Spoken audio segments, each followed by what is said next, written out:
for this time. मैं प्रभु को धन्यवाद देता हूँ इस समय के लिए. Yesterday we were meditating on the topic of spirit of Antichrist and spirit of Christ. कल हम लोग मनन कर रहे थे ये विषय के ऊपर कि प्रभु यीशु की आत्मा और प्रभु यीशु का विरोध करने वाली आत्मा. I like to see the verse 1 John 2. मैं पहला यूहन्ना चैप्टर 2 में जाना चाहता हूँ. पहला यूहन्ना चैप्टर 2. 1 John chapter 2 15 verse 15. वाक्य 15. Before that we will read 18 verse 18. उसके पहले हम लोग वाक्य 18 पढ़ेंगे. It says as it is the last hour, and just as we heard that Antichrist is coming, even now many Antichrists have appeared. From this we know that it is the last hour. They went from verse 19. They went out from us, but they were not really of us. So I was thinking, वाक्य 18 और 19, यह अंतिम समय है और जैसा तुमने सुना है कि मसीह का विरोध आने वाला है, विरोधी आने वाला है, उसके अनुसार अब भी बहुत से मसीह के विरोधी उठे हैं. इससे हम जानते हैं कि यह अंतिम समय है. वे निकले तो हम ही में से, पर हम में के थे नहीं, क्योंकि यदि हम में के होते तो हमारे साथ रहते, पर निकल इसलिए गए कि ये प्रकट हो कि वे सब हम में की है नहीं है. This he says about the church. From the church, within the church members went away. यहाँ पे यूहन्ना ये बोल रहा है कि कलीसिया के अंदर से, कलीसिया के जो काफी जो भाई बहन थे वो लोग बाहर चले गए. And the reason was it's mentioned in 15 and 16. और इसका कारण क्या था, ये वाक्य 15 और 16 में दिया गया है. Because the love of the world. ये संसार का प्रेम. And in 16 it says that for all that is in this world. और वाक्य 16 में लिखा है कि वो सारे चीजें जो संसार में हैं. 3 things it's mentioned here: the lust of the flesh, the lust of the eyes, and the boastful pride of life. 3 चीजों के बारे में यहाँ पे दिया गया है, अर्थात शरीर की अभिलाषा और आंखों की अभिलाषा और जीविका का घमंड. Which might be any of the members who went away might be practicing this. और हो सकता है कि वो लोग जो कलीसिया को छोड़ के गए वो ये सारे चीज में पढ़ते होंगे. And they might have got correction on that and they didn't like and they went away. और हो सकता होगा कि कलीसिया में किसी ने इनको ये बात में सुधारा होगा और उनको अच्छा नहीं लगा होगा, इसलिए लोग छोड़ के चले गए. So I like to point out these 3 things which happened in the Old Testament. There is a temptations. I would like to two temptations which I like to point out, where one got failed and one got the victory over that. और पुराने करार में मैं इसी के ऊपर उदाहरण देना चाहूँगा जहाँ पे एक व्यक्ति सफल हुआ और दूसरे जगह पे दूसरा व्यक्ति सफल नहीं हुआ. It's in the Garden of Eden. तो उत्पत्ति की किताब में जाएंगे, वहाँ पे chapter 2, उत्पत्ति chapter 2, where that serpent tempted Eve with the mentioning about the defining about the apple, how she can have it. That we can see in verse 6. तो वाक्य 6 में हम लोग देखेंगे कैसे सांप ने हवा को धोखा दिया वो फल के मामले में.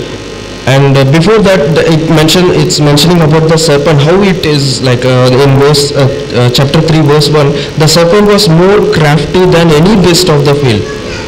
और चैप्टर 3 वाक्य 1 में दिया गया है, यहोवा परमेश्वर ने जितने बने हुए पशु बनाए थे उन सब में से सर्प गोत्र था.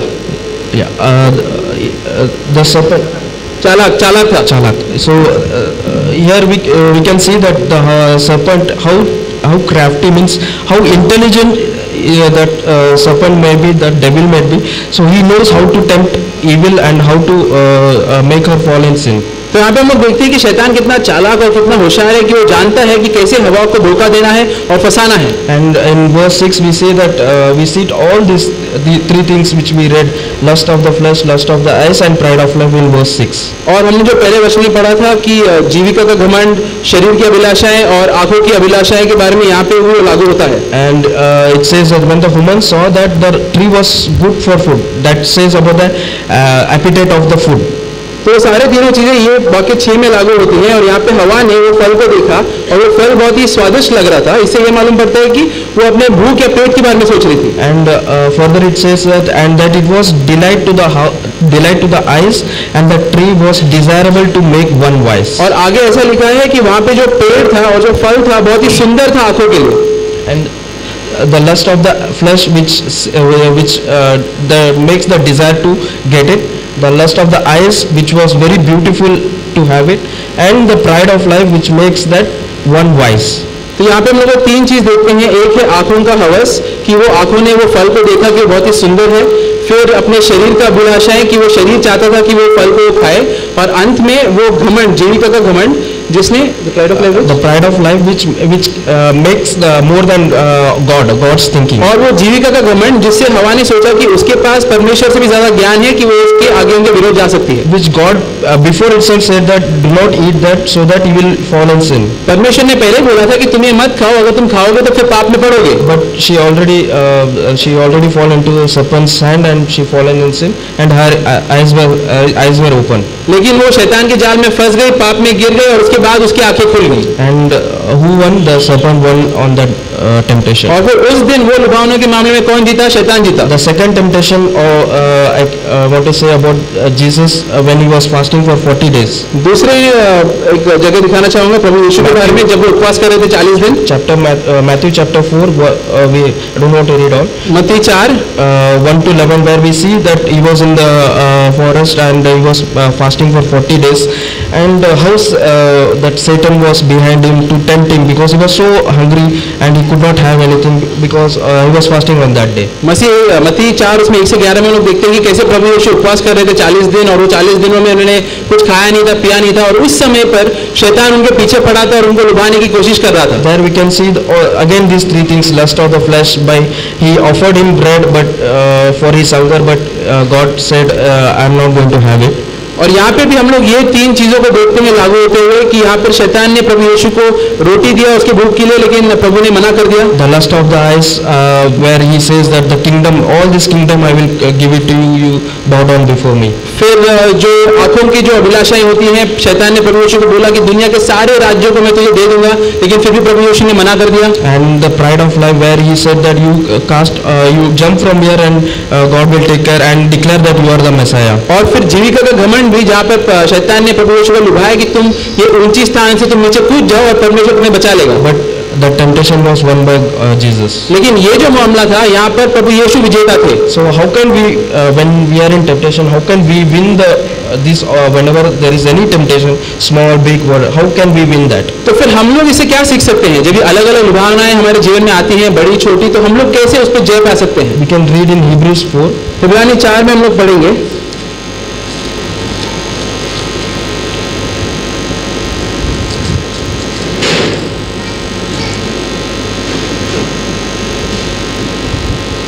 It says in verse 12. इब्रानी 4 वाक्य 12।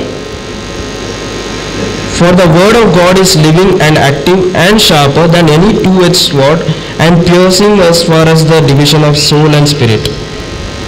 क्योंकि परमेश्वर का वचन जीवित और प्रबल और हर एक दो धारी तलवार से भी बहुत चौथा है, और जीव और आत्मा को और गांठ और गुदे को अलग करके वार पर छेड़ता है।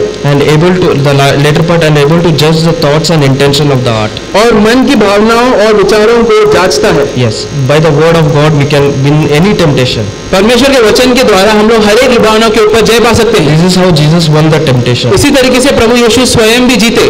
No matter how much ever that day Satan must have tempted, he must have won with this word of God. भले उस दिन शैतान तुम्हें कितना भी लुभाए, तुम्हें हर एक लुभावनों के ऊपर जय पाना है परमेश्वर के वचनों के द्वारा। This temptation shows us the word of God is very important. Whenever we are in temptation, it should be in our heart to reply back to Satan. इससे हमें मालूम पड़ता है कि प्रभु के वचन कितने जरूरी हैं, और जब कभी भी शैतान हमें लुभाता है, हमें उसका सामना प्रभु के वचनों से करना है। So as we read, the serpent is very cunning and he knows he has so much things to throw at us, and we have to win that battle. और जैसे हमने सुना है कि शैतान बहुत ही चालाक है और उसके पास कई सारी चीजें हैं जिससे वो हम पर हमला करता है, लेकिन हमें उसका विरोध करना है, उसका सामना करना है। And the spirit of Christ, I will finish in short. The spirit of Christ is there are three things where we can.